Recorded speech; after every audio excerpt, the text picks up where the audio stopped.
നെന്മാറയിലേക്ക് തന്നെയാണ്. നെന്മാറയിൽ കൊല്ലപ്പെട്ട രണ്ടുപേരുടെയും മൃതദേഹങ്ങൾ വീട്ടിലേക്ക് എത്തിക്കുമ്പോൾ അതിവൈകാരികമായ രംഗങ്ങളാണ് ആ വീട്ടിൽ നിന്നും കാണാൻ കഴിയുന്നത്. സുധാകരന്റെയും ലക്ഷ്മിയുടെയും മൃതദേഹം അല്പസമയത്തിനകം സംസ്കരിക്കും. 2 ശ്മശാനങ്ങളിലായിട്ടാണ് സംസ്കാര ചടങ്ങുകൾ പൂർത്തീകരിക്കപ്പെടുക.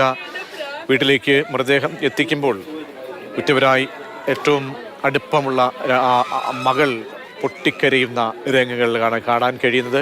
ബന്ധുക്കൾക്ക് ഇപ്പോൾ അന്തിമോപചാരം ആചാരപ്രകാരം അർപ്പിക്കാനുള്ള ഒരു സമയമാണ്. അല്പസമയത്തിനകം മൃതദേഹം ശ്മശാനത്തിലേക്ക് കൊണ്ടുപോകും. ഗോകുൽ BS ചേരുന്നുണ്ട്. ഗോകുൽ, കൃത്യം 3 മണിയോടുകൂടി തന്നെ സംസ്കാര ചടങ്ങുകൾ പൂർത്തീകരിക്കപ്പെടുമല്ലേ? തീർച്ചയായും 2 പേരുടെയും മൃതദേഹങ്ങൾ ഇപ്പോൾ സംസ്കരിക്കാനായി ശ്മശാനത്തിലേക്ക് കൊണ്ടുപോയി. അതിൽ ലക്ഷ്മിയുടെ വക്കാവിലേക്കും സുധാകരൻ ലവൻഗിരിയിലേക്കുമാണ് കൊണ്ടുപോയത്. 2 പേരുടെയും മൃതദേഹങ്ങൾ അല്പസമയം മുൻപാണ് വീട്ടിൽ നിന്ന് കൊണ്ടുപോയത്. പൊതുദർശനം അവസാനിച്ചു. ഇനി അല്പസമയത്തിനുള്ളിൽ തന്നെ 2 പേരുടെയും മൃതദേഹങ്ങൾ സംസ്കരിക്കും.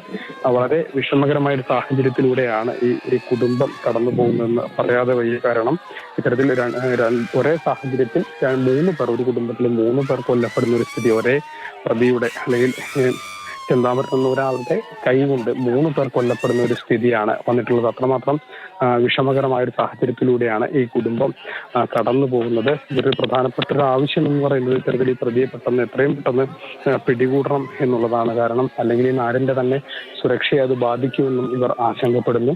ആശങ്കയ്ക്കെല്ലാം തന്നെ അതിന് കാരണമുണ്ട്, അല്ലെങ്കിൽ അതിൻ്റെതായ കാരണങ്ങളുണ്ട്. കാരണം ഇയാൾ ഇതിനു മുൻപ് തന്നെ ഇവരെ ഭീഷണിപ്പെടുത്തിയിരുന്നു, ഇത്തരത്തിൽ കൊല്ലുമെന്ന് ഭീഷണിപ്പെടുത്തിയിരുന്നു. അത് അവസാനം ഉണ്ടാവുകയും സംഭവിക്കുകയും ചെയ്തു. അപ്പോൾ ആ ഒരു സാഹചര്യത്തിൽ സ്വാഭാവികമായി അവർക്ക് വലിയൊരു ഭയത്തിലാണ് അവർ കഴിഞ്ഞിരുന്നത്. ആ ഭയം കാരണം ഈ കുട്ടി അഖിലെ അടക്കം പോലീസ് സ്റ്റേഷനിൽ പരാതി. ശരി ഗൂഗിളാണ് വിവരങ്ങൾ നൽകിയത്. അല്പസമയം മുമ്പ് വീട്ടിലേക്ക് മൃതദേഹം എത്തിച്ചപ്പോഴുണ്ടായ വൈകാരിക രംഗങ്ങളുടെ ദൃശ്യങ്ങളാണ് കാണുന്നത്. മൃതദേഹം ഇപ്പോൾ ശ്മശാനത്തിലേക്ക് കൊണ്ടുപോയിരിക്കുകയാണ്. ശ്മശാനത്തിലേക്ക് എത്തിച്ച ശേഷം അല്പസമയത്തിനകം സംസ്കാര ചടങ്ങുകളിലേക്ക് കടക്കും. വീട്ടിലേക്ക് മൃതദേഹം എത്തിച്ചപ്പോഴുള്ള ദൃശ്യങ്ങൾ അങ്ങേയറ്റം വേദനിപ്പിക്കുന്നതാണ്, നെഞ്ച് ഉലയ്ക്കുന്നതാണ്.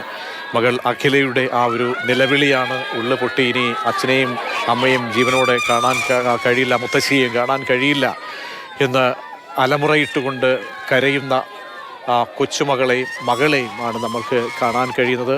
സുധാകരൻ, ലക്ഷ്മി സുധാകരൻ്റെ അമ്മയാണ്. ഈ 2 പേരെയുമാണ് ചെന്താമര എന്ന കൊലയാടി നിഷ്കരുണം വളരെ നിഷ്ഠൂരമായി കൊലപ്പെടുത്തിയത്. വാക്കത്തി കൊണ്ട് വെട്ടി അരിഞ്ഞു വീഴ്ത്തിയത്. ഇവരുടെ മൃതദേഹമാണിപ്പോൾ നാടിനെ ഒന്നാകെ ഉലച്ചുകൊണ്ട് നാട്ടുകാരുടെ ജനാവലിയുടെ സാന്നിധ്യത്തിൽ അന്തിമോപചാരമൊക്കെ അർപ്പിച്ച ശേഷം സംസ്കാരത്തിനായി ശ്മശാനങ്ങളിലേക്ക് 2 ശ്മശാനങ്ങളിലായിട്ടാണ് സംസ്കാര ചടങ്ങുകൾ പൂർത്തീകരിക്കുക. അവിടേക്ക് എത്തിച്ചിരിക്കുന്നത്. അല്പസമയത്തിനകം തന്നെ സംസ്കാരം പൂർത്തിയാകും. 2019 ആ നാടിനെ നടുക്കിക്കൊണ്ട് ഈ ഗ്രാമത്തിലേക്ക് മരണത്തിൻ്റെ ദൂതുമായി അങ്ങനെ കൊലയാളിയായി ചെന്താമര അങ്ങനെ രൂപമെടുക്കുന്നത്. 2019 സുധാകരൻ്റെ ഭാര്യ സജിതയെ അരിഞ്ഞു വീഴ്ത്തുന്നു. അങ്ങനെ 2019 പ്രതി പോലീസിൻ്റെ പിടിയിലാകുന്നു. പിന്നീട് ജാമ്യത്തിലേക്ക് ഇറങ്ങി വീണ്ടും 2 കൊലപാതകം കൂടി നടത്തി. ആ വീട്ടിൽ അങ്ങനെ അപ്രതീക്ഷിതമായിട്ട് ഒരു കൊലപാതകം ആ നാടിനെ നടുക്കിക്കൊണ്ട് ഉണ്ടാകുന്നു. ആ പ്രതിക്ക് വേണ്ടിയുള്ള തിരച്ചിൽ ഇന്നിപ്പോൾ നടക്കുന്നതിനിടെയാണ് ഇപ്പോൾ സംസ്കാര ചടങ്ങുകളും പൂർത്തീകരിക്കുന്നത്.